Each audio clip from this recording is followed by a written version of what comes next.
অঝরে কান্না করছেন দিশেহারা যুবক অন্তর। এ কান্না কারোর মৃত্যু শোক বা অন্য কোনো কারণে নয়। 4 বছরের সংসার ছেড়ে পরকীয়া প্রেমিকের সাথে বউ পালিয়ে যাবার কান্না এটা। 4 বছর আগে পারিবারিকভাবে বিয়ে হয় আয়শা ও অন্তরের। অন্তরের বাড়ি জামালপুর শহরের পাথালিয়ার বকুলতলায়। আমার বউয়ের সাথে এরকম করলো কেন সে অন্য ছেলে পরকীয়া লিপ্ত হলো? আমি তো বলতে লজ্জা করতেছি ভাই, আমার বউ পরকীয়া করছে, আমার বলতে লজ্জা করতেছে। এটা ছিল আমার কপালে। আমি আমার বউয়ের সাথে কি করি নাই, আমার বউয়ের সাথে কি করি নাই, যা চাইছি তার থেকে বেশি কিছু দিচ্ছি আমি। আমার জীবনে সব থেকে বেশি ভালোবাসছি ওটা। আমি মাঝে মাঝে রেস্টুরেন্টে নিয়ে গেলাম, খাওয়াইতাম দাওয়াইতাম, আমার পকেটে টাকা ছিল না, আমি টাকা ধার করে নিয়ে আসছে, তাকে আমি ওইটাই কিনে দিতাম, ওইটা খাওয়াইতাম। আমি এরকম ভাবে অনেক কিছু করছি ভালোবাসা বোঝানোর জন্য, কিন্তু সে আমার বোঝা নাই, সে আমার ভালোবাসা মূল্য দিতে নাই। আমি আর কি বলবো? আমি আর জেলা প্রশাসকের বিচার দিয়ে কি করবো? আমি আগে বিচার দেবো। আমি যে নামাজ পড়ি, আল্লাহর কাছে দোয়া করি, আল্লাহ আমাদের সম্পর্ক তুমি ঠিক করে দাও। সে আবার হয়েছে, আল্লাহ তো আমার কথা শুনুন না, আল্লাহ তো আমাকে নিরাশ করলো। আমার আসলে কিছু বলো না। এখন একটা দিকে আমি হয়তো ঘুমাইছি রাতে আমার সাথে। তো সকালে উঠে দেখি, আমি দেখি 7:30টার দিকে উঠে দেখি নাই, বিছানা নাই, টয়লেটটা নাই, রান্নার রুমে নাই, কোথাও নাই, বাসায় নাই।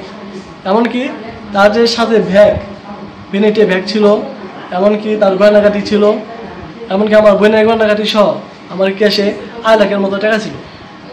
8 লাখের মতো টাকা ছিল আপনার ওয়ার্ডরোবে। সে ওয়ার্ডরোব থেকে সেগুলো নিয়ে গেছে, আমার বোনের গয়না নিয়ে গেছে, তাকে যে মানাই দিয়েছিলাম অনেক গয়নাগাটি সেগুলো নিয়ে গেছে। নিয়ে যাওয়ার পরে তার যে জিনিসপত্র ছিল, কাপড় চোপড়, এমনকি আমার কাপড় চোপড় সহ সে চলে গেছে। কোথায় গেছে? এমনকি আমি তাকে অনেকভাবে ফোন দিয়েছি, তার ফোন বন্ধ। এমনকি যে ছেলের সাথে যোগাযোগ ছিল সে ছেলের নম্বরে ফোন দিয়েছি, ছেলের নম্বরও বন্ধ। তানজিদ ইসলাম অন্তর ও আয়েশা খন্দকারের বিবাহিত জীবন 4 বছরের। বিবাহিত জীবনের প্রথম 2 বছর চলেছে অন্য আর সবার মতোই খুব স্বাভাবিক। তবে বিয়ের 2 বছর পর থেকেই পরকীয়া সম্পর্কে জড়ায় আয়েশা। ভালোবাসার যথেষ্ট বলয় তৈরি করেও আয়েশাকে শেষ পর্যন্ত নিজের কাছে ধরে রাখতে পারেনি অন্তর।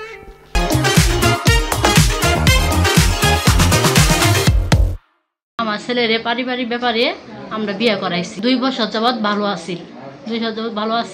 2 বছর পর তো নেই মেয়েটা আমার ছেলের অত্যাচার করে, মানে আমাদের করে। তারপরে আমরা অনেক ভালোবাসি, মেয়েরা অনেক ভালোবাসি। জানি না যে এরকম করবো। মেয়ের মনের মধ্যে কি আছে তা জানি না। কিন্তু মেয়েটা আমরা সকালবেলা আমরা ঘুমিয়ে গেছি। মেয়েটা যে কালকা যে আমরা যে বাইরে গেছিলাম মেয়েটা আমাদের ঘরে 2 লাখ টাকা আছে আর 3 ভরি গয়না আছে। আমার মেয়ের গয়না সহ এটি নিয়ে পালাইছে। সকালবেলা আমরা ঘুমিয়েছি, ঘুমের মধ্যে 7টার সময় মেয়েটা পালাই গেছে আমরা উঠে দিয়ে, আমার ছেলে উঠে দিয়ে নাই। পরে মা করছে কি পারতেছে, মা আমার বউ নাই। পরে আমরা দুনিয়ার সুদ্ধা টাউন শহর দিয়ে বাস স্ট্যান্ড দিয়ে খোঁজাখুঁজি করে আমরা আসে দিই নাই খেয়ে। বুধবার রাতে অন্য আর সব রাতের মতোই খাবার খেয়ে বউ পাশে নিয়ে ঘুমিয়েছিলেন অন্তর। সকালে ঘুম থেকে উঠে দেখেন তার স্ত্রী বিছানায় নেই। ঘরের জিনিসপত্র এলোমেলো, ওয়ার্ড্রোপে রাখা 3 ভরি ওজনের স্বর্ণালংকার ও নগদ 2,35,000 টাকা নিয়ে উধাও প্রিয়তমা স্ত্রী। এরপর শহরের বিভিন্ন জায়গায় আয়েশাকে খুঁজেছেন অন্তর। সকাল 7টার সময় মূলত এই ঘটনা। পরে আমার বন্ধু আমার ফোন দেয়, তার ফোন পাই, আমি তার বাসায় আসার পরে তার বিস্তারিত তার মুখ থেকে শুনি। তার বউ সকালে 7টার সময় চলে গেছে, প্রায় 2.5 ভরি গয়না নিয়ে গেছে, প্রায় হ্যান্ডক্যাশ ছিল 2.5 লাখ টাকা, এটাও নিয়ে গেছে। তার বোনের যে গহনা ছিল, ঠিক আছে, সে বলছিল যে সে আজকে ঘুরতে যাব, এই উপলক্ষ করে তার বোনের গয়নাও সে নিয়ে গেছে।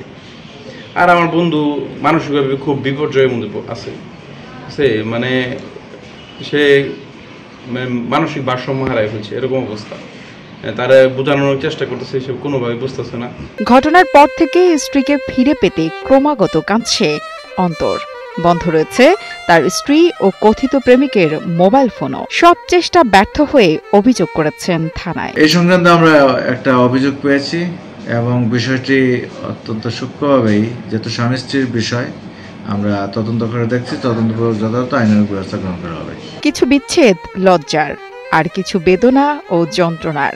তবে অন্তরের এই বিচ্ছেদে যেন সবই আছে। রকিব হাসান নয়নের পাঠানো তথ্য ও ভিডিও চিত্রে ডেস্ক রিপোর্ট, কালের কণ্ঠ।